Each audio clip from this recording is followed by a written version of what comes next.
Now, in today's market analysis, we will be running over a few things very, very quickly.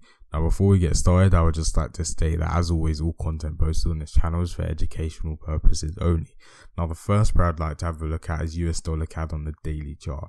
Now, if we look back roughly around September 2017, we can clearly see that we've got our ascending trend where we've bounced off our ascending trend line 1, 2, 3 times.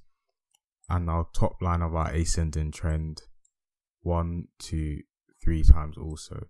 We then pushed down just below the 1.2837 level and then pushed up to our resistance level just above the 1.3345 level. We then got rejected by that level as we had a bearish pin bar right here, and then we then pushed back down. I entered in at the 1.3345 level with my take profit at the 1.3270 level and my stop loss at the 1.3410 level. Now, this was for a 1-to-1 risk to reward ratio, and I'll just run you through the fundamentals and why I took this trade very quickly. Now, if you guys have watched my last YouTube video, you will remember me talking about how there was a lot of data coming out for the US last week, especially Wednesday. We had the US crude oil inventories come out at 3.577 million versus 0.769 million consensus, as well as the GDP figure releases come out at 3.5% versus 3.6% consensus.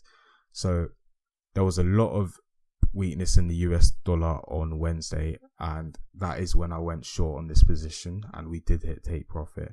Now, the next pair I'd like to have a look at is NZD-JPY on the daily chart. Now, this is a trade that I did enter and I did lose out on just for a bit more than a 1-to-1 risk to reward ratio.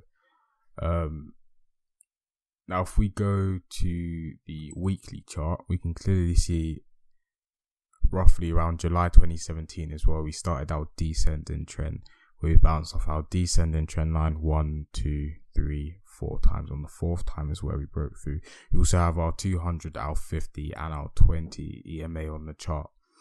Now, if we go back to the daily chart, clearly see around here we pushed up and got rejected by this 77.80 level. We then pushed down and bounced off this support level right here, roughly around the 72.28 level.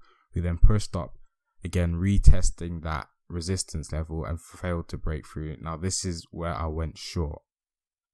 As I said, we did lose out on this position. If we go to the 4-hour chart, I entered in roughly around here, which was not a good idea as the 20 and 50 EMA were about to cross. Now, in terms of news, I'll just run you through a few things in little detail very quickly to keep the video nice and short.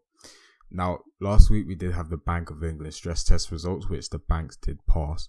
Now, the stress test is almost like a test to determine whether banks' capital positions are strong enough to survive a disorderly Brexit or financial crisis. So it's basically a test to determine whether banks have enough capital to withstand the impact.